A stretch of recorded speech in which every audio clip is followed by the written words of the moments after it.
Now moving forward, अब हम पढ़ेंगे आज concentration of solution. What is concentration of solution? क्योंकि इसके पहले हम पढ़ चुके हैं सॉल्यूशन यानी क्या, सॉल्यूशन बना किससे, सोलूट और सॉल्वेंट से। सोलूट क्या होता है, जो लार्ज सोलूट क्या होता है, सोलूट होता है लेस क्वांटिटी में प्रेजेंट रहने वाला कंपोनेंट इन द सॉल्यूशन, और दूसरा है सॉल्वेंट जो कि लार्जर क्वांटिटी में प्रेजेंट होता है इन द सॉल्यूशन। ठीक है, उसके बाद हमने टाइप्स ऑफ सॉल्यूशन भी इसके पहले पढ़ा है। अब इसके बाद का टॉपिक है कॉन्सेंट्रेशन ऑफ सॉल्यूशन। ठीक है, तो क्या है कॉन्सेंट्रेशन ऑफ सॉल्यूशन बेटा? Amount of सोलूट present in the given quantity of solution. हमको जो भी क्वांटिटी ऑफ सॉल्यूशन दिया होगा उसमें अमाउंट ऑफ सोलूट कितना प्रेजेंट है। ठीक है ना, कॉन्सेंट्रेशन ऑफ सॉल्यूशन की अगर बात करें तो कॉन्सेंट्रेशन सॉल्यूशन में भी मतलब मैं बता रहा हूं, जैसे कि हम देखते हैं सॉल्यूशन दो प्रकार के होते हैं और उनके कॉन्सेंट्रेशन भी दो प्रकार से हो सकते हैं। एक होता है डाइल्यूट सॉल्यूशन और एक होता है कॉन्सेंट्रेट सॉल्यूशन। अब डाइल्यूट सॉल्यूशन यानी क्या? अमाउंट ऑफ सोलूट इज लेस, यानी जो भी सॉल्यूशन डाइल्यूट होगा उसमें अमाउंट ऑफ सोलूट क्या रहेगा, कम। अब अगर हम बात करें कॉन्सेंट्रेटेड सॉल्यूशन की, तो amount of सोलूट is relatively larger in quantity. मतलब इतना भी लार्जर नहीं, क्योंकि मैंने आपको डेफिनेशन ऑफ सॉल्यूशन जब बताया था तो उसमें एक क्या बताया था बेटा, याद कीजिए कि कोई भी सॉल्यूशन जब तैयार होगा तो उसमें सोलूट का जो कंपोजिशन है वो सर्टन लिमिट में रहेगा। क्योंकि हम देखते हैं वाटर, लिक्विड वाटर में जितनी स्पेस हो सकती है उन्हीं स्पेस को तो सॉलिड पार्टिकल ऑक्यूपाई करेंगे ना। हम बात करेंगे सॉलिड जो होता है, सॉलिड में भी कुछ स्पेस होती है, एम्प्टी स्पेस, जिनको हम वॉइड्स बोलते हैं। ठीक है, खाली जगह, उन खाली जगह में ही सोलिड पार्टिकल्स क्या होते हैं बेटा, जाके डिजोल्व जब होते हैं तो डिजोल्व होकर उन जगह को ऑक्यूपाई करते हैं। ऐसा हमारा सिंपल सा कॉन्सेप्ट है सॉल्यूशन के अंदर। तो बोलने का मीनिंग क्या है कि यहाँ पे अमाउंट लार्जर है, मतलब उतना भी एक्सीड नहीं होगा जितनी उसकी जरूरत है। क्योंकि हर एक पर्टिकुलर सॉल्यूशन की एक फिक्स सोलबिलिटी होती है, और उस सोलबिलिटी के हिसाब से अगर हम देखें तो दो प्रकार के सॉल्यूशन हो सकते हैं, एक तो डाइल्यूट सॉल्यूशन और एक कॉन्सेंट्रेट। तो सोलबिलिटी वो टर्म हम आगे पढ़ने वाले हैं, आप निश्चिंत रहिए। और पहले ये देख लीजिए कॉन्सेंट्रेशन ऑफ सॉल्यूशन यानी कि amount of solute is relatively in larger extent ना। अब कॉन्सेंट्रेशन ऑफ सॉल्यूशन एक्सप्रेस कितने टर्म्स में किया जाता है, कितने तरीके हैं कॉन्सेंट्रेशन को एक्सप्रेस करने के लिए। क्योंकि हम कभी जब लेबोरेटरी में एंटर करेंगे तो हम रैक जो होगी, केमिस्ट्री की लैब जो होगी, उसके अंदर रैक होगी, रैक के अंदर बॉटल्स रखी होगी, और उन बॉटल्स पे हर एक प्रकार का सोल्यूशन जो भी होता है अवेलेबल वो रहेगा। पर उनमें उन बॉटल पे आपको लेवल्स दिखाई देंगे, और उन लेवल पे उस पर्टिकुलर सॉल्यूशन के कॉन्सेंट्रेशन लिखे होंगे। तो वो कॉन्सेंट्रेशन एक्सप्रेस कैसे करना है, तो एक्सप्रेस करने के डिफरेंट डिफरेंट टर्म्स है, पर ज्यादातर कौन से एक्सप्रेस होंगे या ज्यादा कौन से यूज में आते हैं लेबोरेटरी में, तो वो भी हम आपको बाद में बताएंगे। तो देखिए, पहला है डब्ल्यू बाय डब्ल्यू, मतलब वेट बाय वेट परसेंट। इसको दूसरे टर्म्स में भी कहा जाता है percent by mass, percent by weight.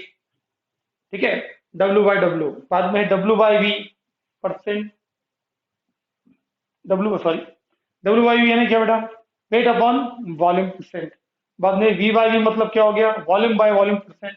ठीक है, देन पांचवा टर्म है mole fraction, molarity, molality, formality, डाइमोल, ये नया आप सुन रहे होंगे। ठीक है, डाइमोल को इंडिकेट करते हैं कैपिटल डी से, और part per million that is ppm. इतने टर्म्स है सॉल्यूशन को एक्सप्रेस करने के लिए। ठीक है, अभी आपके बोर्ड के सिलेबस में क्या क्या है, एक, दो, तीन, चार, पांच, छ, सात, आठ। अब ये दो टर्म ज्यादा इस्तेमाल में नहीं आते, सॉरी, ये जो दो टर्म्स है ये ज्यादा आपको बोर्ड में होकर ज्यादा इस्तेमाल में नहीं आएंगे। हो सकता है एंट्रेंस में एक आधी बार क्वेश्चन पूछ ले, इसलिए हमने यहाँ के लिए आपको लिखा है जो आपको काम आ सकता है आगे में, पर आपको पता होना चाहिए कि ये सब चीजें क्या है।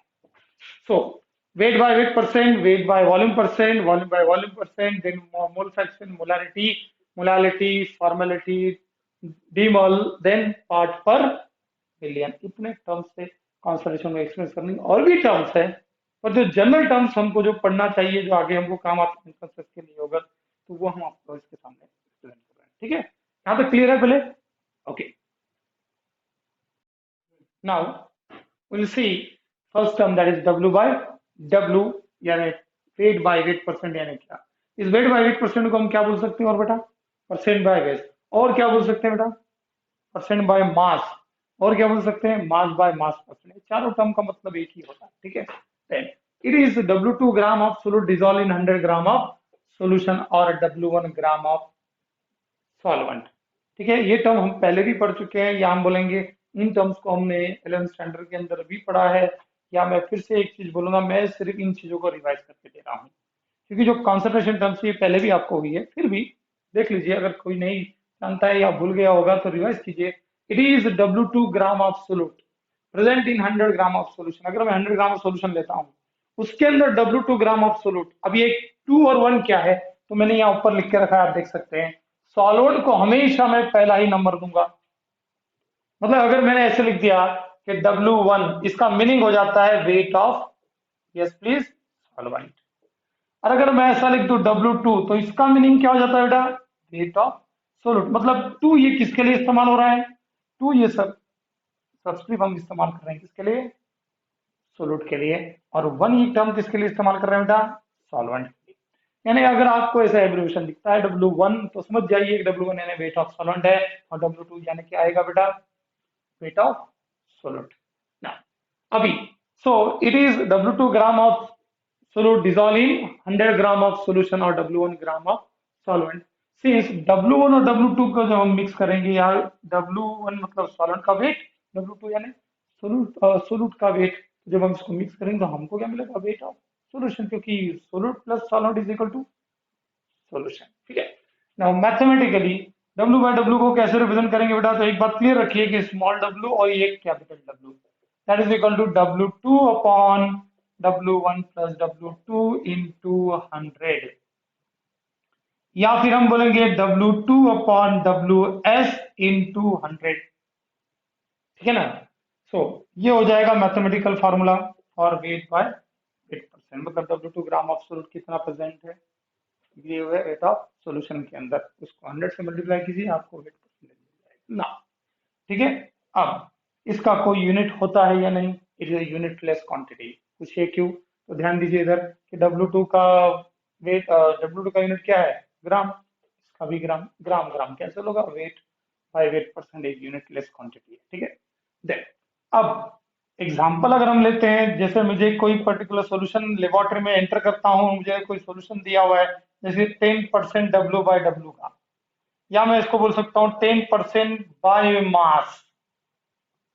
ठीक है, 10% by mass of NaOH solution, तो इसका मीनिंग क्या होगा बेटा, इसका मीनिंग समझ लीजिए। अगर मुझे समझ लीजिए एक बॉटल दी हुई है बेटा, मुझे एक कंटेनर दिया हुआ है, उस कंटेनर के अंदर में, ठीक है, ये पर्टिकुलर टर्म जो है लिखी हुई है, और आप उसको कैसे एक्सप्रेस करेंगे, तो देखिए 10% बाय मास ऑफ NaOH का मीनिंग क्या होता है, तो 10% बाय मास का मीनिंग होता है कि W1 और W2 यहाँ कैसे पहचानेंगे, तो 10 ग्राम ऑफ NaOH डिजोल्व किया गया है, एज पर डेफिनेशन देखिए, it is the W2 gram of solute dissolve in 100 gram of solution.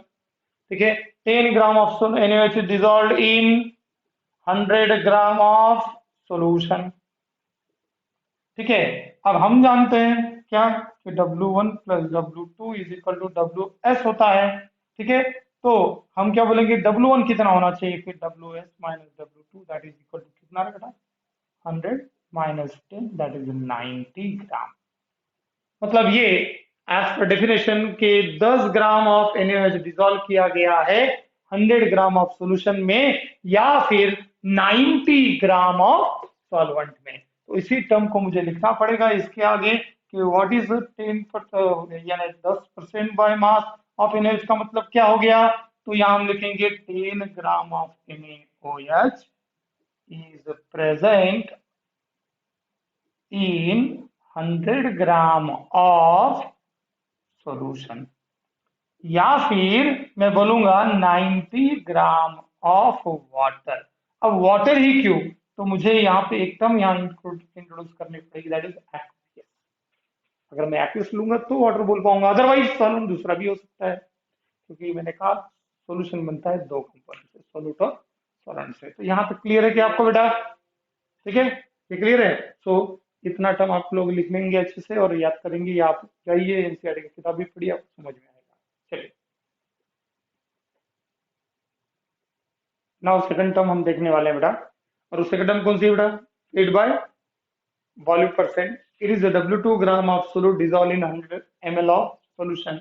ठीक है। मैथमेटिकली W बाई V मतलब वेट बाय वॉल्यूम परसेंट, ठीक है, is equal to W2 upon VS into 100, where W2 यानी क्या, weight of solute in gram, ठीक है, and VS मतलब weight of correction volume of solution in, ठीक है। नाउ एग्जांपल हम ले रहे हैं यहाँ पे, तो 2.5 W by V of aqueous KCl solution means, definition apply करो, 2.5 gram of KCl is present in 100 ml of solution. समझ में आया मैंने क्या कहा आपको, ठीक है। तो ये वेट बाय वॉल्यूम टर्म हो गया। अभी नेक्स्ट टर्म देखेंगे। नाउ इधर देखिए, थर्ड टर्म है volume by volume percent. It is the V2 ml of solute dissolved in 100 ml of solution and it is applicable to liquid and liquid type of solution। ठीक है, मतलब ये कौन सा सॉल्यूशन किसके लिए लगेगा, कौन से टाइप ऑफ सॉल्यूशन के लिए, लिक्विड लिक्विड के लिए। Mathematically V by V percent की अगर बात करेंगे तो V2 upon VS into 100, definition आपके सामने है, फार्मूला वही है जो हम W बाय W के लिए इस्तेमाल कर रहे थे, यहाँ वॉल्यूम का इस्तेमाल हम कर रहे हैं टर्म्स की जगह।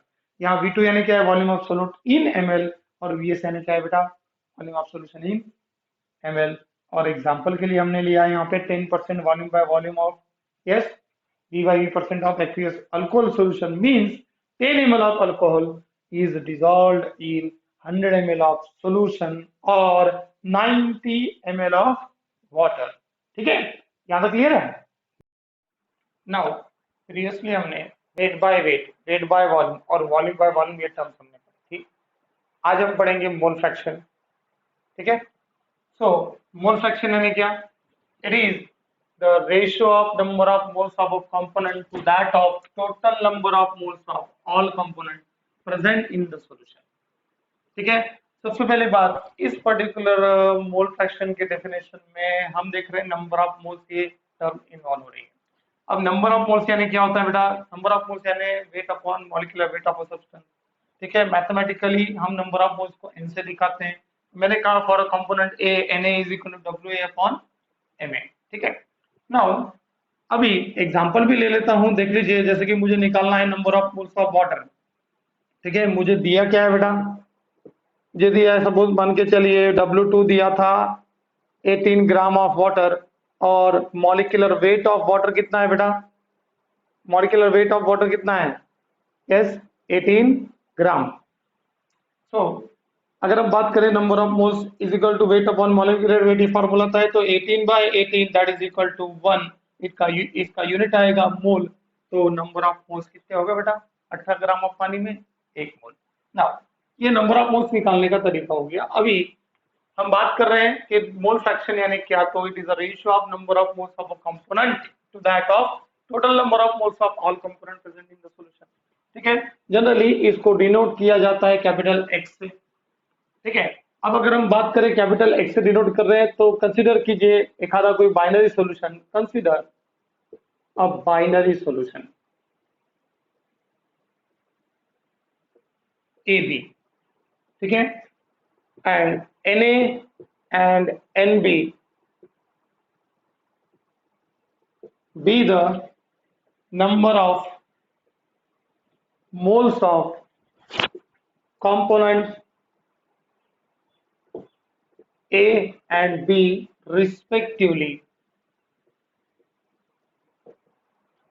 then mole fraction of component A is equal to number of moles of component A divided by total number of moles of all component present in the solution। अब हम जानते हैं ये सॉल्यूशन कितने कंपोनेंट से बना है, दो। ठीक है, A और B, अगर मैंने Na और Nab नंबर ऑफ मोल्स ले ली है कंपोनेंट A और B रिस्पेक्टिवली, तो मैं मोल फ्रैक्शन क्या लिखूंगा बेटा, A का, तो number of moles of A divide by number of moles of A plus number of moles of B। इसको मैं और कैसे लिख सकता हूं, तो Na अपॉन Ns। ठीक है, अब Na अपॉन Ns बोलो तो क्या हो गया, वेयर Na यानी number of moles of, yes please, component A, और Ns का मतलब होता है, ठीक है, number of moles of solution. अब सॉल्यूशन बनता किससे है, हम जानते हैं सोल्यूट और सॉल्वेंट से।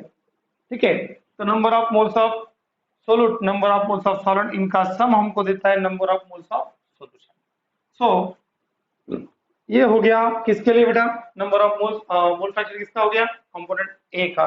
अब अगर हम बात करेंगे कंपोनेंट बी के लिए, सिमिलरली मैं क्या लिखूंगा बेटा, similarly mole fraction of component B is equal to n B upon n A plus n B. ठीक है, इसको भी हम ऐसा लिख सकते हैं, कैसे, एनबी अपॉन एनएस। एक इंपॉर्टेंट नोट याद रखिए, ठीक है, mole fraction of all component is always equal to 1 और यूनिटी। ठीक है, अगर हम बात करें Na plus n B that is equal to क्या हो जाएगा, हमारे पास यहाँ कंपोनेंट कितने थे, दो। अगर मैं दो कंपोनेंट की बात कर रहा हूं तो इन mole fraction of component A और mole fraction of component B that will be equal to 1। ठीक है, समझा मैंने क्या कहा, समझो, फॉर आई कंपोनेंट्स। अब आई कंपोनेंट बोले सॉल्यूशन में आई कंपोनेंट से मतलब नंबर ऑफ कंपोनेंट है, तो इनके मोल फ्रैक्शन का जो भी सम होगा that will be equal to, yes please, क्या होगा बेटा, that will be equal to unity. मतलब mole fraction of all component is always equal to unity.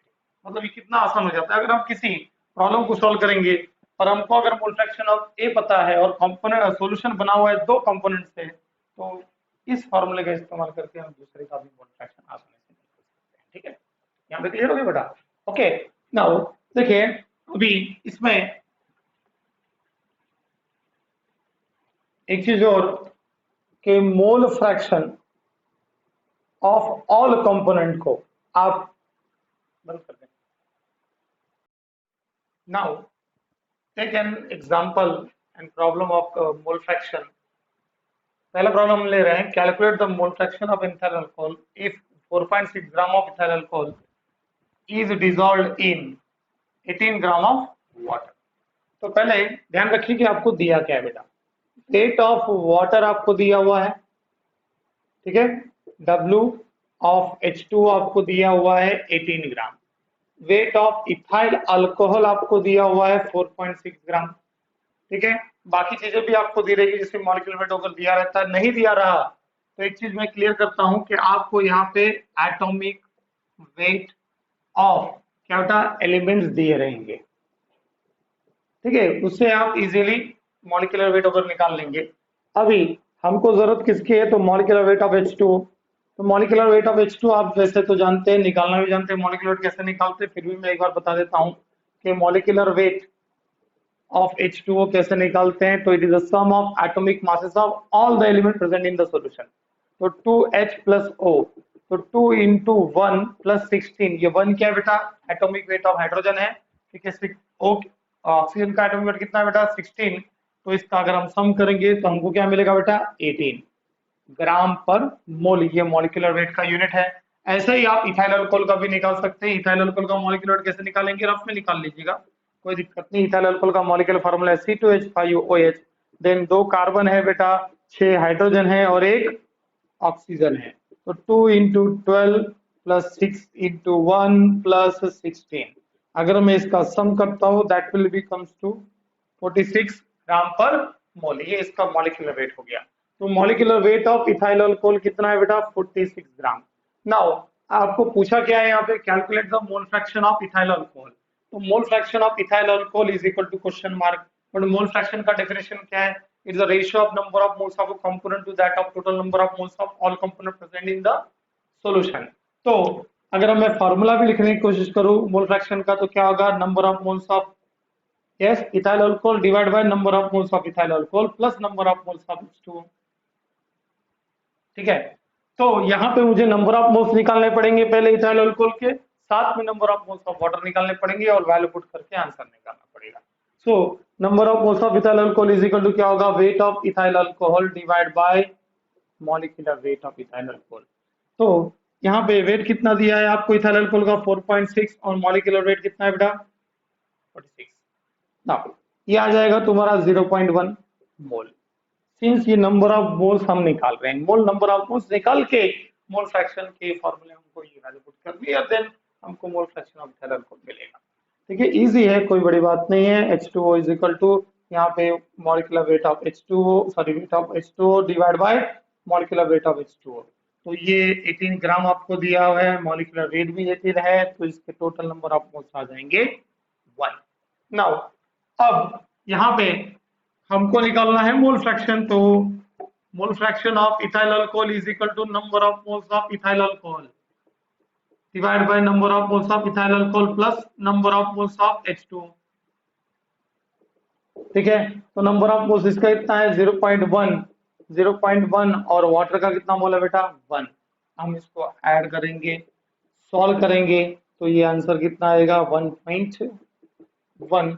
Solve करेंगे तो 1/11 that is equal to 0.090 mole fraction of ethyl alcohol. ये आपका answer हो गया।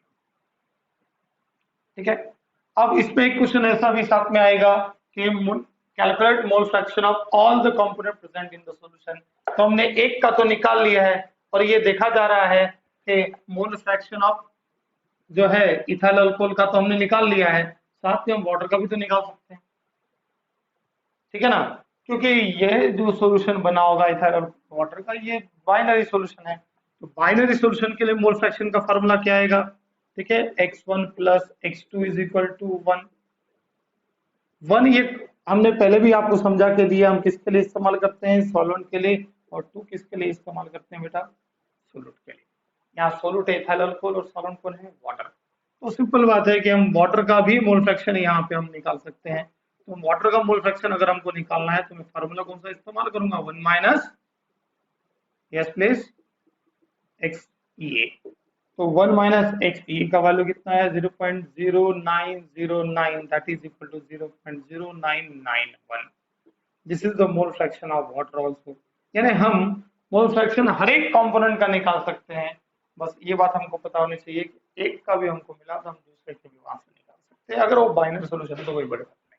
तो यहाँ पे एक प्रॉब्लम क्लियर हो गया आपको। ठीक है, सेकंड प्रॉब्लम में ले रहा हूँ, तो यहाँ पे सेकंड प्रॉब्लम की अगर बात करेंगे तो मैं कंपोनेंट चेंज कर रहा हूँ, calculate the mole fraction of all components. ठीक है, if 10 gram of NaOH is dissolved in 90 gram of water. Same यहाँ पे भी आपको सोडियम का, ऑक्सीजन का, हाइड्रोजन का, इनके सब के एटॉमिक मासेस आपको दिए रहेंगे उन पर्टिकुलर एलिमेंट्स के, तो ये कोई बड़ी बात नहीं। अब आप इस प्रॉब्लम से आप सॉल्व करने की कोशिश कीजिए, एक प्रॉब्लम सॉल्व कीजिए और आंसर निकालने की कोशिश कीजिए, मैं डायरेक्ट आंसर बताऊंगा आपको। शुरू हो जाइए। नाउ सेकंड प्रॉब्लम आपको मैंने दिया था सॉल्व करने के लिए। ठीक है, calculate the mole fraction of all component if 10 gram of NaOH is dissolved in 90 gram of H2O। ठीक है, इसका आंसर आपके सामने यहाँ पे आप कैलकुलेट कीजिए, आंसर को टैली कीजिए। देन नेक्स्ट है यहाँ पे calculate the mole fraction of ethylene glycol in a solution containing 20% of C2H6O2 by mass. देखिए यहाँ पे परसेंट बाय मास का इस्तेमाल किया है, तो इस प्रॉब्लम को कैसे सॉल्व करेंगे। तो सॉल्यूशन में यहाँ पे लिख रहा हूँ, सब first of all write down the given. आपको किसी भी बोर्ड के प्रॉब्लम की अगर मैं क्लियर कर दूं तो आपको गिवन लिखना बहुत जरूरी है। गिवन लिखने से आपको पता चलता है क्या दिया है और किन चीजों को हमको कैलकुलेट करना है। ठीक है, यहाँ पे आपको weight bye percent by wait आपको दिया हुआ है। ठीक है, ऑफ इथिलीन ग्लाइकॉल, इजी ले रहा हूं मैं उसको। ठीक है, देन कितना दिया है बेटा 20%। इसका मीनिंग क्या होता है, तो 20% by weight of Eg means, अब डेफिनेशन का इस्तेमाल करते हुए लिखे, that means W1 gram is 80 and W2 is 20 ग्राम। अब हम जानते हैं 1 यानी सॉल्वेंट और 2 यानी सॉल्वेंट। ठीक है, तो मैंने ये डायरेक्ट कैसे लिखा, हम जानते हैं 20% बाय वेट ऑफ Eg का मतलब हो गया कि 100 ग्राम ऑफ सॉल्यूशन में 20 ग्राम ऑफ Eg प्रेजेंट है।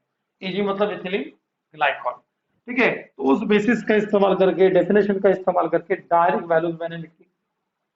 ये तरीका होता है स्टडी करने का अपना, ठीक है। देन वैल्यू पुट कर दी अपना, सॉरी वैल्यू हमने यहाँ पे लिख दी। उसके बाद में अभी हमको कैलकुलेट क्या करना है बेटा, मोल फ्रैक्शन ऑफ इथिलीन ग्लाइकॉल, ठीक है। तो इथिलीन ग्लाइकॉल का अगर मोल फ्रैक्शन कैलकुलेट करना है तो नंबर ऑफ मोल्स हमको पता चाहिए, किसके, वाटर के भी और इथिलीन ग्लाइकॉल के भी। अब इथिलीन ग्लाइकॉल का मॉलिक्यूलर वेट आपको दिया नहीं है, तो आप ठीक है एक लाइन खींचिए यहाँ पे और इजीली कैलकुलेट कर लीजिए, दैट इज C2H6O2। अब हम जानते हैं 2 into C plus 6 into H, ठीक है, प्लस 2 इंटू ऑक्सीजन। सबके एटॉमिक मासेस पुट कीजिए, मल्टीप्लाई कीजिए और ऐड कीजिए और आंसर निकालिए। Atomic mass of carbon is 12, that of hydrogen is 1, oxygen 16, ठीक है। नाउ अभी इसका पूरा कैलकुलेशन जब हम करेंगे तो यहाँ कितना आएगा, 24, 6 प्लस कितना 32। देन दीजिए यहाँ पे कितना आ जाएगा, ये 62 इसका मॉलिक्यूलर मास आ जाएगा ग्राम पर मोल। ये मॉलिक्यूलर मास किसका है बेटा, is the molecular mass of ethylene glycol. Now see here, यहाँ पे नंबर ऑफ मोल्स हमको निकालना है, तो weight of Eg upon molecular weight of H2, correction, molecular weight of Eg। तो कितना दिया हुआ है, इसका वेट कितना दिया है आपको, 20 ग्राम, और मॉलिक्यूलर वेट कितना बेटा 62। तो नंबर ऑफ मोल्स हम कैलकुलेट करेंगे, आप कैलकुलेट कर लीजिएगा, इसका आंसर आएगा 0.322 मोल। वही अगर हम बात करेंगे H2O की, number of moles of H2O की, तो number of moles of H2O में हमने देखा हमको वेट ऑफ H2O कितना मिला है, 80 ग्राम। तो 80 ग्राम आपको वेट दिया है, मॉलिक्यूलर वेट कितना है इसका 18, तो इसका टोटल नंबर ऑफ मोल्स आएंगे 4.444 मोल। ना अब हमको कैलकुलेट क्या करना है, मोल फ्रैक्शन, ठीक है। तो मोल फ्रैक्शन के लिए क्या लिखेंगे हम इथिलीन ग्लाइकॉल के, तो ध्यान दीजिए यहाँ पे mole fraction of ethylene glycol is equal to number of moles of ethylene glycol divide by number of moles of ethylene glycol plus number of moles of H2O, ठीक है। Number of moles of ethylene glycol आए हैं 0.322 divide by number of moles of water आएंगे 4.4, या फिर हम यहाँ पे इथिलीन ग्लाइकॉल को पहले लिखेंगे क्योंकि ये फॉर्मूला पहले लिखा हुआ है, तो बाद में यहाँ पे 4.44, तो ये इसको सम अप करेंगे 0.322 डिवाइड बाय, यहाँ पे टोटल आपका आएगा, डायरेक्ट आंसर हम लिख रहे हैं यहाँ पे, दैट इज इक्वल टू 0.068 मोल।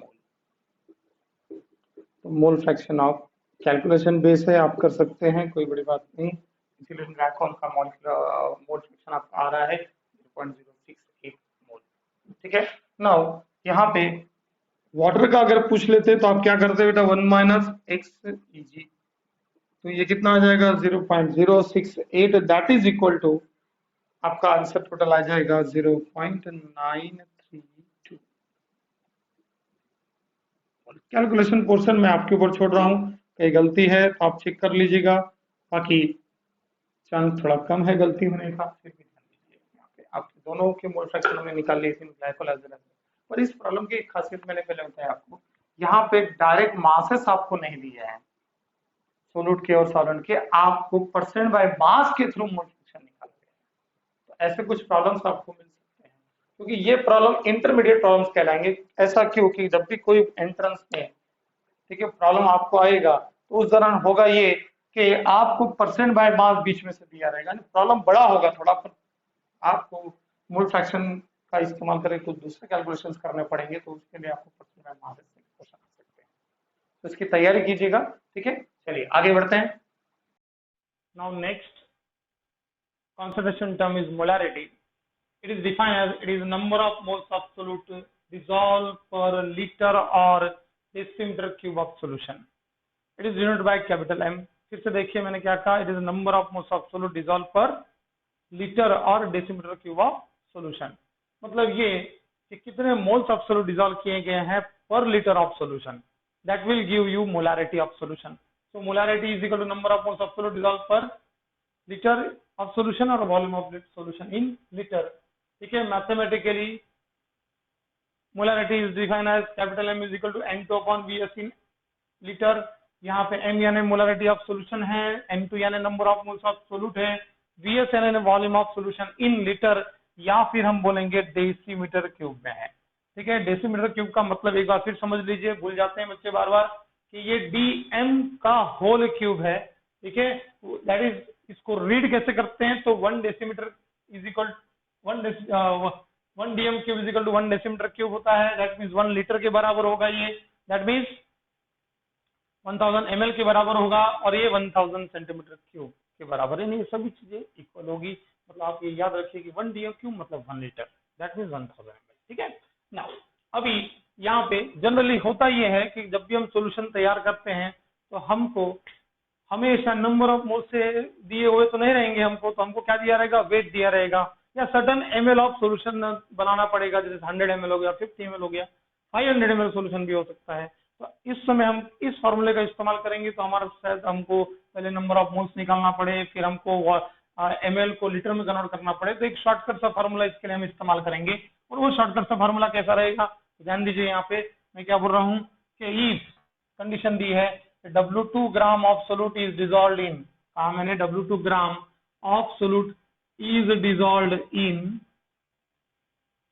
ठीक है, VS ml of solution, then molarity of solution is given by, molarity of solution is given by capital M is equal to W2 upon M2 into 1000 divided by VS in ml।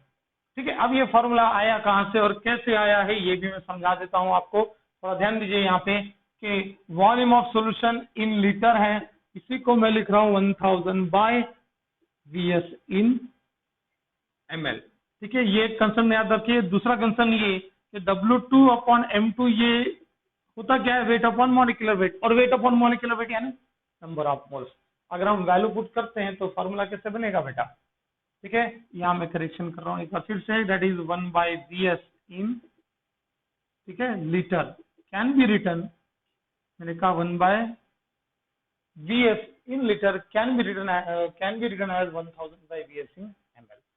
ठीक है, now हमने क्या किया है, यहाँ पे N2 की value यहाँ पुट कर दी है, तो W2 upon M2 हो जाएगा, और 1 by VS in liter को हमने लिखा है 1000 by VS in ml। इसका एक्सप्लेनेशन यहाँ पे आपको दिया हुआ है। ठीक है, देखिए करेक्शन है। ठीक है, नाउ अभी ये फॉर्मूला बहुत ही आसान जाएगा, मैक्सिमम टाइम यही फॉर्मूला आपको इस्तेमाल करना पड़ेगा, क्योंकि वेट ऑफ सोल्यूट दिया रहता है आपको। मॉलिक्यूलर वेट आप आसानी से निकाल सकते हैं, मॉलिक्यूलर फार्मूला अगर आपको पता हो तो। ठीक है, now M is equal to W2 upon M2 is equal to 1000 by VS in litre. बात करेंगे यूनिट की, तो यूनिट ऑफ मोलारिटी इज क्या आएगा बेटा, बताओ। यहाँ पे फॉर्मूले की तरफ ध्यान दो, ये N2 यानी क्या हो गया, number of moles, number of moles का यूनिट है मोल, और यहाँ वॉल्यूम किसमें लिया गया है, लीटर, तो हम बोल सकते हैं यूनिट क्या आएगा, मोल पर लीटर, या फिर मोल पर डेसीमीटर क्यूब। अब देखिए सिंपल सा डेफिनेशन याद रखना है हमको, it is the number of moles of solute dissolve per litre of solution. Unit से आपको समझ में आ जाएगा ना डेफिनेशन, अगर यूनिट भी याद रखते हो तो डेफिनेशन लिखने में कोई दिक्कत नहीं। हाँ, बोर्ड्स में लिखो कैसे, जैसे मैंने यहाँ लिखा है वैसे ही आपको बोर्ड्स में लिखना है। एंट्रेंस के लिए ये फॉर्मूला याद रखना है, इसके लिए ये वाला फॉर्मूला रहेगा। खैर इतनी चीजों के एंट्रेंस नहीं आएगा, थोड़ा सा डिफिकल्टी लेवल आगे चलेंगे जब बढ़ते जाएगी, पर पहले हमको इन कंसर्न्स को याद करना जरूरी है। नाउ मैंने क्या कहा, M is equal to W2 upon M2 into 1000 by VS in ml। तो इस बेसिस के ऊपर प्रॉब्लम्स है वो हम लेंगे। ठीक है, समझ में आया मैंने क्या कहा, कुछ प्रॉब्लम हम सॉल्व कर लेते हैं, समझ में आ जाएगा मोलारिटी क्या है। Now take a problem on molarity, calculate the molarity of sulfuric acid solution if 9.8 gram of H2SO4 is dissolved in 100 ml of solution। तो आपको गिवन क्या है, देखिए यहाँ पे पहले, अब आपको ब्रैकेट में भी कुछ गिवन दिया है, वो है एटॉमिक वेट्स ऑफ एलिमेंट्स दिया है, सल्फर, ऑक्सीजन, हाइड्रोजन। तो अगर हम बात करेंगे गिवन में यहाँ पे हमको क्या दिया हुआ है कि वेट आपको दिया हुआ है सल्फ्यूरिक एसिड का 9.8 ग्राम। ठीक है, वॉल्यूम ऑफ सोल्यूशन दिया हुआ है 100 ml। देन आपको कैलकुलेट क्या करना है, capital M is equal to question mark. हमको मॉलिक्यूलर वेट आपको दिया हुआ नहीं है बेटा, तो हम मॉलिक्यूलर वेट ऑफ H2SO4 निकाल लेंगे, कैसे, 2H plus S plus 4 into oxygen, तो 2 into 1 plus 32 plus 4 into 16 that is equal to 98 gram per mole. ठीक है, 98 ग्राम पर मोल, ये मॉलिक्यूलर वेट हो गया सल्फ्यूरिक एसिड का। Therefore molarity is equal to क्या हो जाएगा, W2 upon M2 into 1000 divide by VS in ml। अब देखिए मैंने ये फॉर्मूला क्यों इस्तेमाल किया, क्योंकि मुझे वेट दिया हुआ है। मैं दोनों प्रकार से सॉल्व कर सकता हूँ इस प्रॉब्लम को, जो दो फॉर्मूले हमने बताए थे उससे भी हम करेंगे। पहले देख लीजिए, ये बहुत आसान जाता है, तुरंत वैल्यू पुट करो और आंसर आता है यहाँ पे। W2 आपको कितना दिया हुआ बेटा, 9.8। Molecular weight of sulphuric acid है 98 इंटू 1000 डिवाइड बाय VS कितना दिया है बेटा, 100 ml। तो यहाँ पे आप सॉल्व करेंगे तो यह आएगा 10। देखिए ये पॉइंट हटाएंगे, यहाँ 10 10 10 cancel, that is equal to 1 molar solution. ठीक है, 1 कैपिटल M भी आप लिख सकते हैं या 1 मोल पर लीटर भी लिख सकते हैं। इसको आप लिखेंगे capital M, that is 1 molar. तो molarity of solution is found to be, finally क्या लिखेंगे, molarity of solution is found to be yes 1 capital. देखिए होता क्या है कि बोर्ड में हम जब 2 मार्क के लिए अगर हम कोई प्रॉब्लम आता है तो हम क्या करेंगे, यहाँ पे गिवन लिखेंगे। गिवन लिखने के बाद यहाँ मॉलिक्यूलर वेट हमने निकाला है, बाद में हमने फार्मूला लिखा है मोलैरिटी ऑफ सॉल्यूशन का। तो फार्मूले पे भी आपके हाफ मार्क होते हैं, याद रखिए। वैल्यू पुट करने पे आप कुछ मार्क होते हैं, सही आंसर निकालने में मार्क होते हैं, सही यूनिट लिखने पे मार्क होते हैं।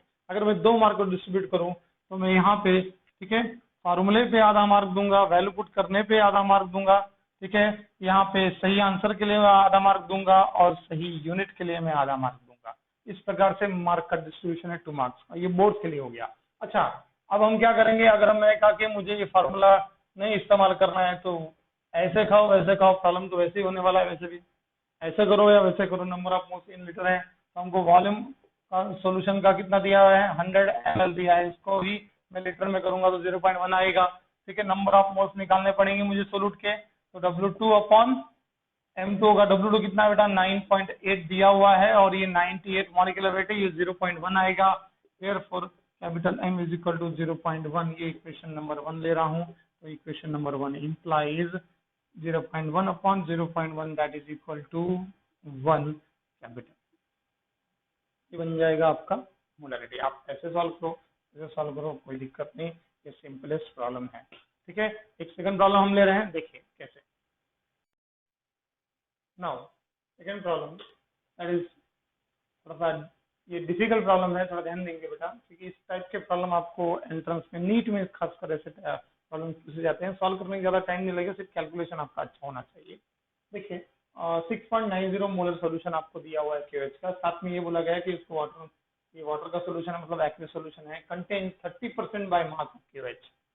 ठीक है, calculate the density of KOH solution बोला है, मतलब डेंसिटी आपको सोल्यूशन की डेंसिटी आपको निकालनी है KOH की। ठीक है, मॉलिक्यूलर मास ऑफ KOH आपको डायरेक्टली दिया हुआ है, फिर भी मैंने आपको कैलकुलेटर के वहां दिखाया है, फिर भी डिस्कस करेंगे। देखिए डेंसिटी आपको निकालना है KOH की, क्वेश्चन मार्क मैंने कर दिया है, ये आपका एम है। यहाँ पे गिवन आपको दिया हुआ है 6.90 मोलर ऑफ KOH सोल्यूशन। अब ये जानते हैं मोलैरिटी की डेफिनेशन, आप जानते हैं, number of moles of dissolve, number of moles of solute dissolved per kg or dissolved per liter of solution. So 6.90 moles of KOH is present in 1000 ml of solution। मैंने definition apply की है particular value पे। ठीक है, molarity की definition के हिसाब से अगर मैं लिखूंगा तो mathematically N2 is equal to 6.90 mole आ जाएगा और VS कितना आएगा, 1000 ml। नाउ अभी अगर मुझे डेंसिटी निकालनी है तो मुझे वेट ऑफ सोल्यूशन चाहिए। तो वेट ऑफ सोल्यूशन मुझे कहां से मिलेगा, ये तो वेट ऑफ सोल्यूट हम निकाल सकते हैं। ठीक है, वेट ऑफ सोल्यूट कैसे निकालेंगे, तो weight of KOH is equal to weight into number of moles into molecular weight. ठीक है, तो 6.90 इंटू 56, क्योंकि यहाँ पे नंबर ऑफ मोल्स कितने मिले, 6.90 mole from the definition of molarity. Now total weight of KOH कितना हो गया, 386.4 ग्राम। अभी हम जानते हैं, हमको जीवन में दिया है since 30% by weight of KOH solution. इसका भी मतलब क्या होता है, वेट बाय वेट का डेफिनेशन अप्लाई कीजिए, तो W2 इज इक्वल टू क्या आ जाएगा फिर 30 ग्राम, और WS कितना आएगा वेट ऑफ सोल्यूशन, 100 ग्राम। पर हम ये बोल रहे हैं कि 30 ग्राम ऑफ KOH प्रेजेंट है 100 ग्राम ऑफ सोल्यूशन में, तो इतना ग्राम मतलब कितना, 386.4 ग्राम ऑफ KOH प्रेजेंट होगा X ग्राम ऑफ सोल्यूशन में। ये टोटल वेट ऑफ सोल्यूशन आपको देगा। ठीक है, तो x इज इक्वल टू क्या हो जाएगा फिर, इसमें x को मैं ले रहा हूं यहाँ पे डब्ल्यू एस, मतलब x मतलब क्या है, डब्ल्यू एस मतलब weight of solution, total weight of solution कितना है, तो W S is equal to क्या होगा 386.4 into 100 upon 30, that will give you 1288 gram of solution. Now देखिए डेंसिटी ऑफ सोल्यूशन कैसे निकालेंगे, wait of solution upon volume of solution. तो हम देखिए डेंसिटी ऑफ सोल्यूशन है तो मैंने यहाँ वेट किसका लिया, सोल्यूशन का, यहाँ वॉल्यूम किसका लिया है, सोल्यूशन का, तो weight of solution divide by volume of solution will give you density of solution. But density किसकी लेनी है हमको यहाँ पे, डेंसिटी ऑफ KOH सोल्यूशन। तो देयरफॉर वेट ऑफ सोल्यूशन आया हमारा 1288 ग्राम और वॉल्यूम ऑफ सोल्यूशन हमारे पास पहले से था VS 1000 ml, तो डेंसिटी कितना निकलेगा 1.288 ग्राम पर मोल। तो इस प्रकार के कुछ प्रॉब्लम्स आपको मिलेंगे। तो ये दो ही प्रॉब्लम मैंने लिए हैं, और जो भी एक्सरसाइज या शीट होगी हम आपको आगे देते जाएंगे, या हम PDF उसका डाल देंगे इस लिंक के साथ में, तो उसको सॉल्व करने का आपकी जिम्मेदारी बेटा, ठीक है। Okay, sixth concentration term is molality and it is defined as number of moles of solute dissolved per kg of solvent, ठीक है। अगर मैथमेटिकली देखेंगे तो small m it is denoted by small m, and mathematically अगर देखेंगे तो small m is equal to क्या होता है, number of moles of solute dissolved per kg of solvent, that is number of moles of solute upon weight of solvent in kg. So small m is equal to क्या आ जाएगा बेटा, N2 upon W1, N2 ये number of moles of solute है, W1 ये wait of solvent है, 1 हम हमेशा किसके लिए लेते हैं, सॉल्वेंट के लिए। देन इसी को m is equal to N2 upon W1 in kg कहलाएगा मोलैलिटी। नाउ अगर हम बात करें यहाँ पे कि if W2 gram of solute, क्योंकि हमेशा हमको नंबर ऑफ मोल्स दिए रहेंगे, गारंटी नहीं है, हमको हमेशा वेट दिया रहेगा सब्सटेंस का, ठीक है, और molecular weight of that substance दिया रह सकता है, नहीं तो हमको कैलकुलेट भी करना पड़ सकता है। इसलिए हम ये एक शॉर्टकट फार्मूला हम लिखेंगे जिसमें वैल्यू पुट करके डायरेक्ट आंसर हम निकाल सकते हैं। So if W2 gram of solute is dissolved in W1 gram of solvent, then small m will be given by W2 upon M2 into 1000 divided by W1 in ग्राम। ये एक simplest formula बनेगा जिसमें आप wait अगर आपको दिया हुआ है, मॉलिक्यूलर वेट आप इजीली कैलकुलेट कर सकते हैं, W1 आपको ग्राम में दिया हो सकता है या केजी में दिया हो सकता है, आप कन्वर्ट कर सकते हैं ग्राम में, ठीक है। सो ये सब वैल्यू पुट करने वाला आपको क्या मिलेगा, मोलैलिटी, ठीक है। इट्स यूनिट की अगर बात करेंगे, its unit is mole per KG. आया कैसे, तो नंबर ऑफ मोल्स का मोल और केजी, ठीक है, मोल पर केजी, और also called as molal solution. ये वर्ड बार बार इस्तेमाल में आता है, ये स्टैंडर्ड वर्ड है इसलिए इसको इस्तेमाल करते हैं। देखिए आप यहाँ पे मोल पर केजी लिखिए या मोलल लिखिए, या ठीक है नंबर के आगे में small m as a unit का भी इस्तेमाल कर सकते हैं, ठीक है। फॉर एग्जांपल अगर हम बात करेंगे, मेरे पास अगर ऐसा सॉल्यूशन दिया हुआ है कि 10 मोलर, ठीक है, एक्वियस NaOH सॉल्यूशन, मींस क्या होगा बेटा कि 10 moles of NaOH is present या फिर इज डिसॉल्व्ड in 1 kg या फिर 1000 ग्राम ऑफ वाटर। नहीं क्लियर है, सिंपल बात है, मैं डेफिनेशन अप्लाई कर रहा हूँ यहाँ पे, ठीक है। हाँ, 10 small m aqueous solution of aqueous NaOH solution means 10 moles of NaOH is present in 1 kg of solvent या फिर 1000 ग्राम ऑफ वाटर, ठीक है। ये हो गया total definition of yes molality. अब बोर्ड में क्या आएगा, आपको बोर्ड में आपको डेफिनेशन पूछेंगे, डिफाइन मोलैलिटी, ठीक है, राइट इट्स यूनिट बोलेंगे, तो कुछ नहीं, आपको सिर्फ डेफिनेशन लिखना है और यूनिट लिखना है, और आपको आगे फार्मूले अगर इस्तेमाल करना है, प्रॉब्लम सॉल्व करना है, तो ये फार्मूला आपको बहुत काम आएगा। आप इससे भी सॉल्व कर सकते हैं, इससे भी सॉल्व कर सकते हैं, दोनों चीजें क्लियर है क्या, ठीक है ना, ये दोनों चीजें क्लियर है बेटा। नाउ अब हम पढ़ेंगे difference between molality and molarity, क्योंकि कारण क्या है, क्योंकि 2 मार्क का जो है डिस्टिंग्विश कभी कभी बोर्ड में पूछते हैं आपको, ये भी मैं समझा देता हूं कैसे। आपको लिखना पड़ेगा मोलैरिटी और मोलालिटी के बीच का डिफरेंस। ठीक है, पूछते हैं आपको बेटा। तो ये पहला पॉइंट और ये पहला पॉइंट, 2 कॉलम बनाएंगे हम। डिस्टिंग्विश 2 मार्क्स के लिए मिनिमम 4 पॉइंट्स आर नेसेसरी। सबसे पहली बात, इसका डेफिनेशन आएगा।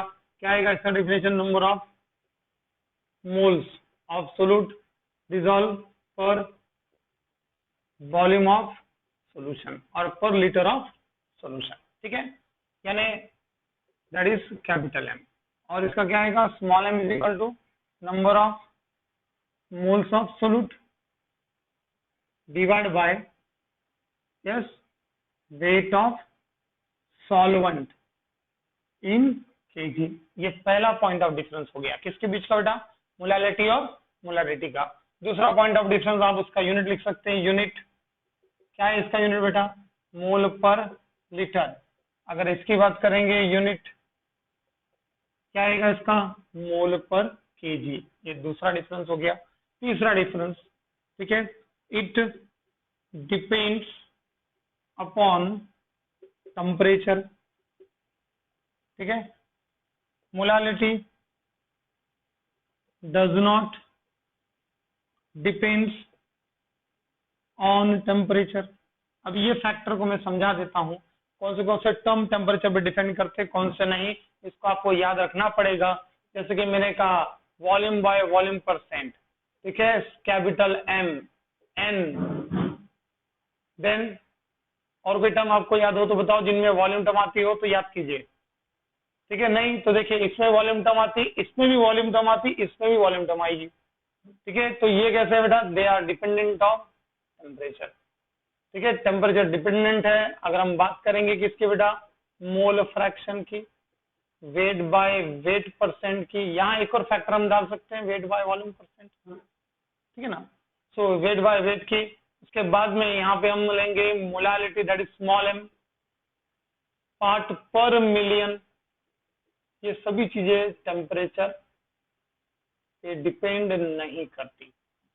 कारण क्या है? इन टर्म्स में वॉल्यूम इन्वॉल्व है। और अकॉर्डिंग टू चार्ल्स लॉ क्या होता है बेटा? वैसे तो गैसेस के लिए है।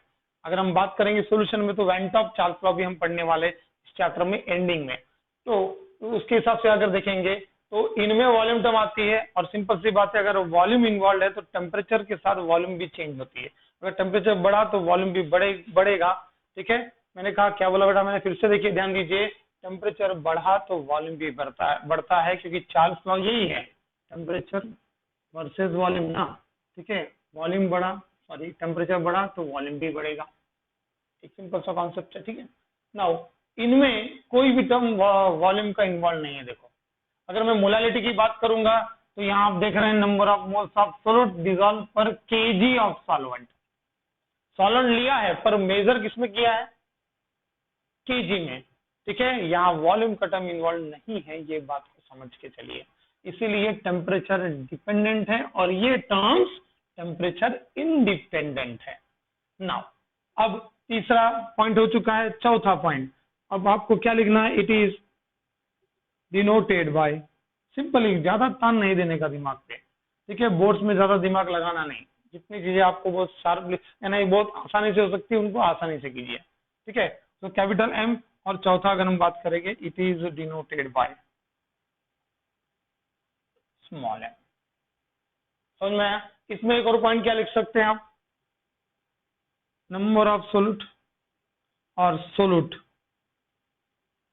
is dissolved in solution। यहां क्या लिखेंगे? solute is dissolved in solvent। ठीक है, तो ये पॉइंट यहां तक क्लियर है। ये 5 पॉइंट है, याद करने में भी आसान है, आपको 2 मार्क्स के लिए आएंगे, कोई शक बेटा? ठीक है, इसके बाद आगे देखते हैं।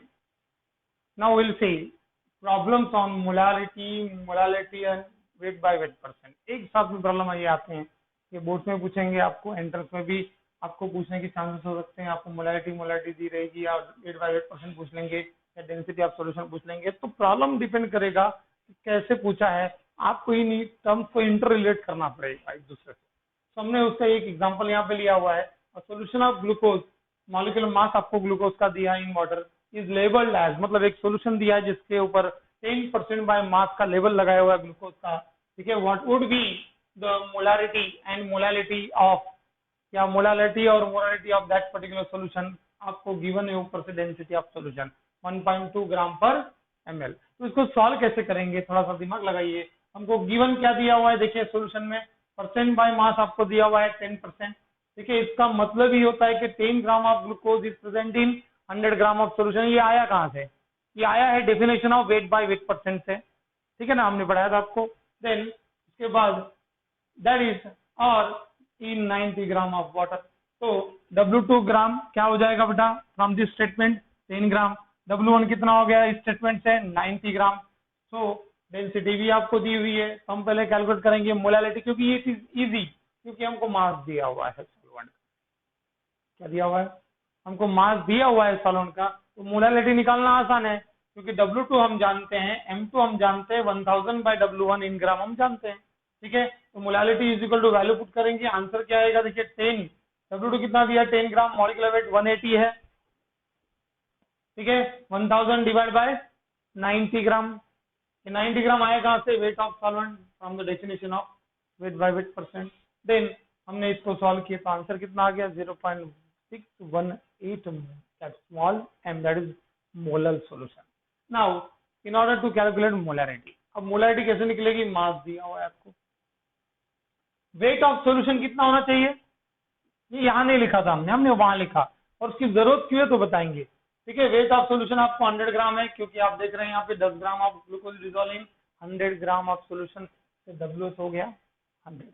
नाउ वैल्यू पुट करेंगे, परंतु वैल्यू पुट करने से पहले टर्म्स पे थोड़ा ध्यान दीजिए कि कैपिटल M मतलब मोलैरिटी, तो W2/M2 into 1000 by VS in ml, परंतु VS हमको दिया है क्या, नॉट गिवन, ठीक है। सो VS कैसे निकालेंगे, हम जानते हैं density is equal to mass upon volume, therefore volume is equal to mass upon density, पर हमको वॉल्यूम किसका निकालना है, सॉल्यूशन का, इसलिए volume of solution is equal to mass of solution divide by density of solution, therefore VS is equal to 1000 by 1.2 sorry 100 by 1.2, तो 100 ये कहाँ से आया, यहाँ से, और 1.2 हमको गिवन है डेंसिटी, ठीक है।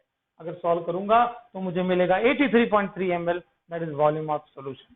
अब मुझे कोई दिक्कत नहीं है वैल्यू यहाँ पुट करने में, क्योंकि W2 में जानता हूँ, M2 में जानता हूँ, VS की वैल्यू मैं पुट कर चुका हूँ। जब मैं इस कैलकुलेशन को कैलकुलेट करके, ठीक है, सामने रखूंगा तो वैल्यू आएगी 0.667 कैपिटल M, ठीक है।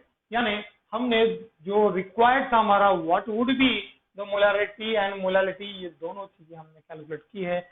आपको एक सिंपली वर्बल आंसर लिखना जरूरी होता है लास्ट लाइन में, you should write the molality of solution is found to be 0.618 small m and molarity of solution is found to be 0.667 capital M, okay, यहाँ तक क्लियर है। नाउ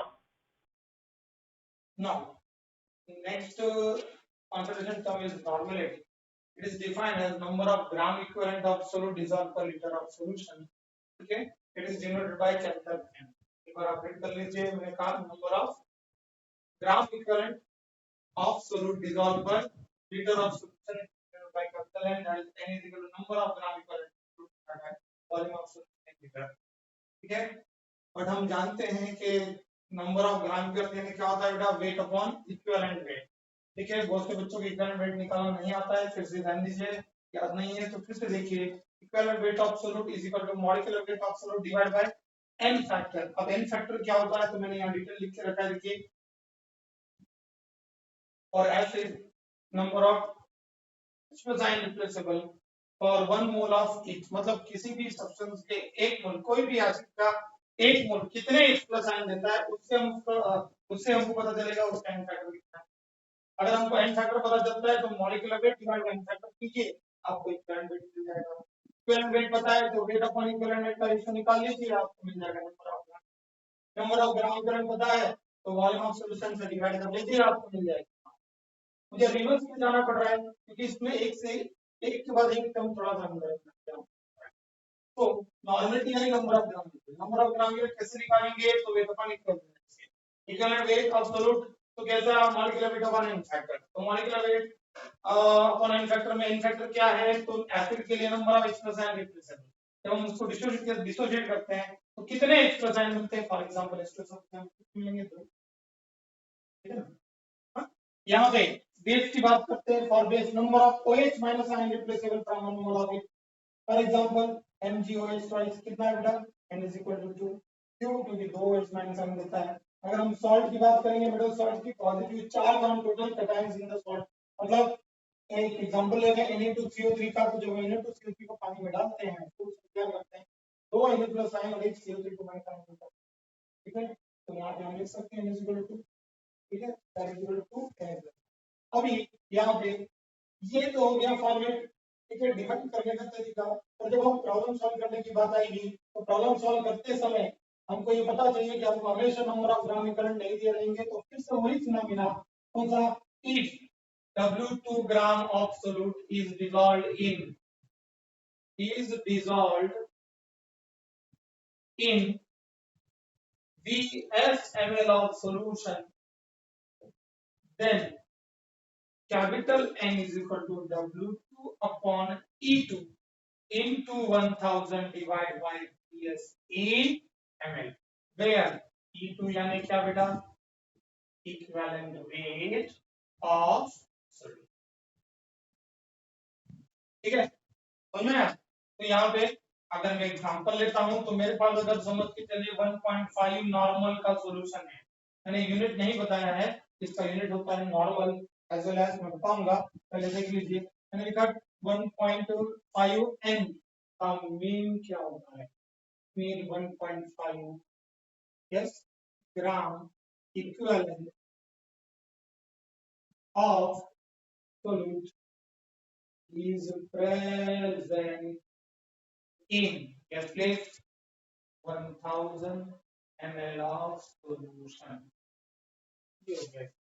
अब बात करेंगे इसके यूनिट के, ठीक है, यूनिट की अगर बात करेंगे तो इसका यूनिट क्या आएगा, इसका यूनिट आएगा ग्राम इक्विवेलेंट इन पर लीटर, कहा मैंने ग्राम इक्विवेलेंट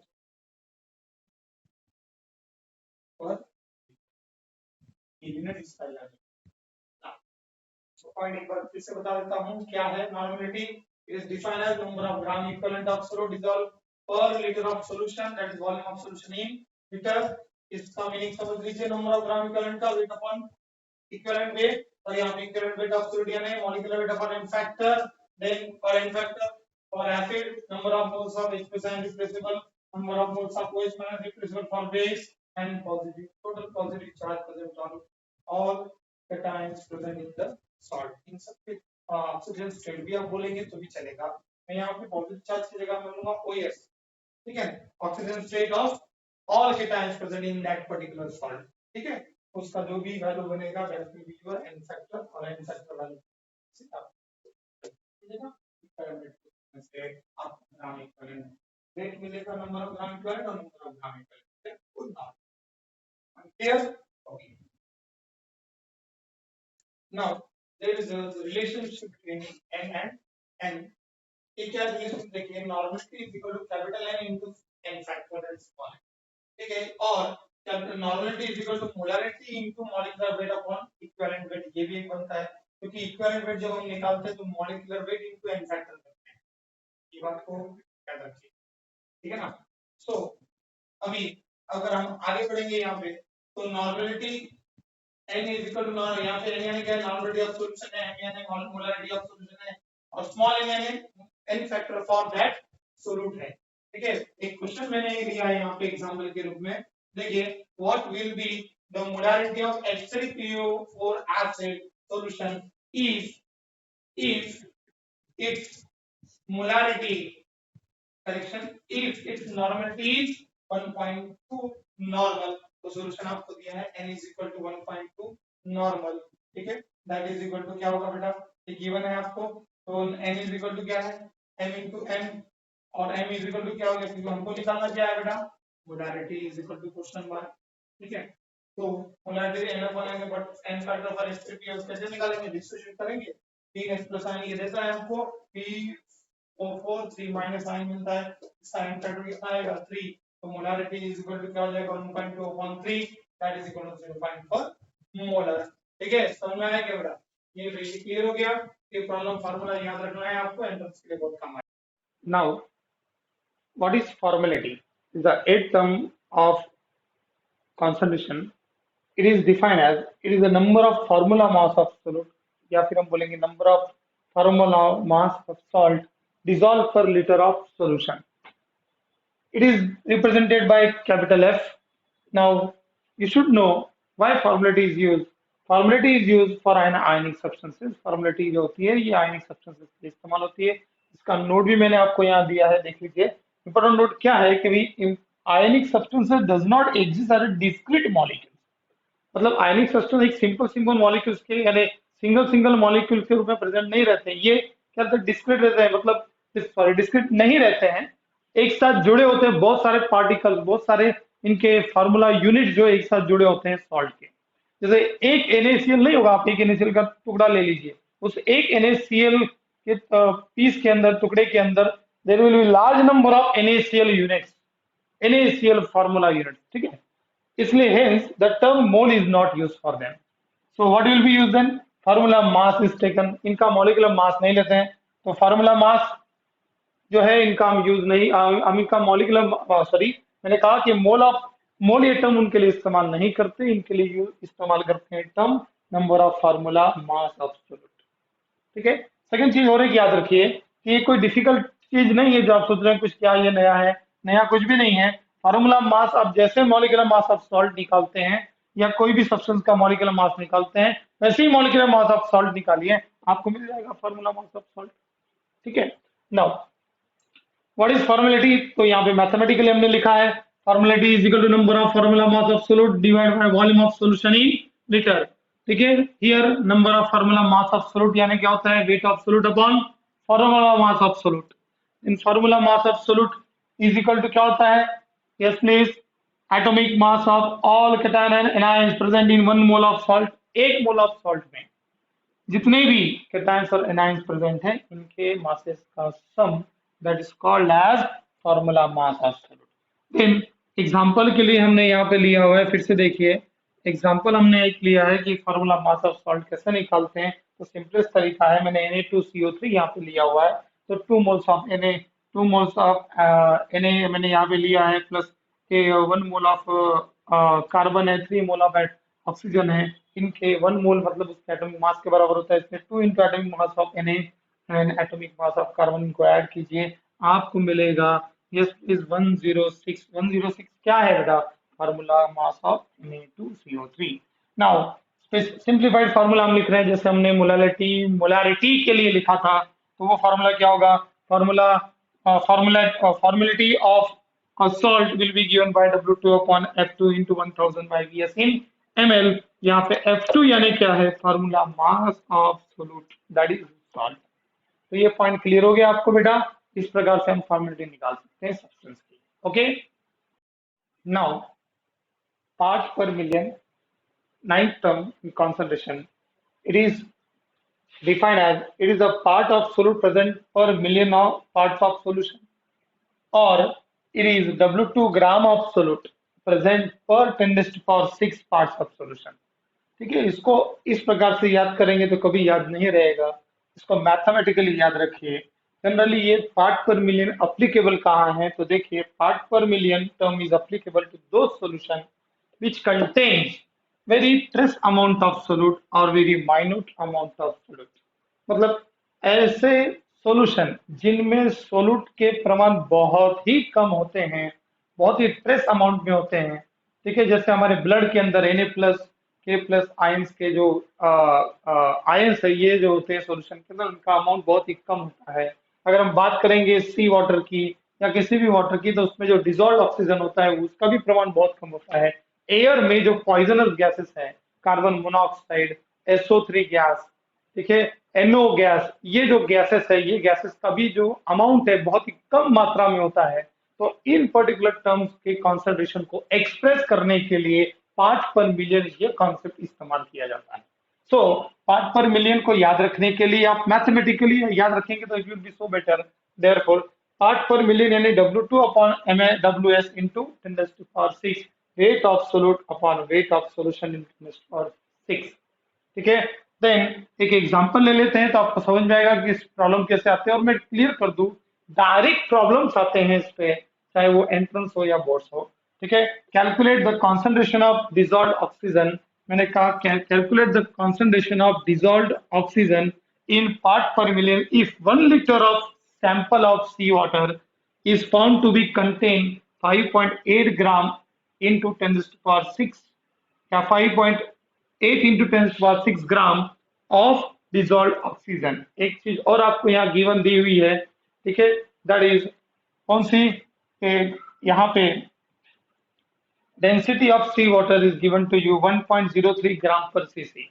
अब देखिए सॉल्यूशन में डेंसिटी आपको दी हुई है, वॉल्यूम आपको दिया हुआ है सी वाटर का, दैट इज 1 लीटर। 1 लीटर यानी होता है 1000 सीसी। वेट आपको ऑक्सीजन का दिया हुआ है डिजॉल्व 5.8 इंटू 10⁻³ ग्राम।